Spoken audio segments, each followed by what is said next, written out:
Nung pumasok yung Duterte, sila talaga yung nagsimula niyan. I remember yung unang fake news sila, yung ginawa raw safest city in the world ni Duterte yung Davao. Ang Davao.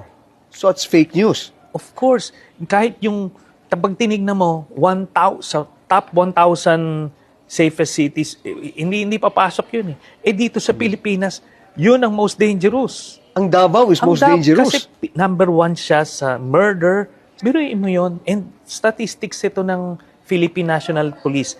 That time when he was mayor. Okay. Pero the way they were able to spin it, they made people believe na safe yung Davao. Tayo naman pumunta tayo ng Davao. Compare mo nga yan sa Singapore kung nasa kalingkingan yan. Eh, hindi. But ganun eh. Yun yung fake news na finid nila. And that time, hindi pa nafa-fact check, people believed it. So kaya siya naging presidente.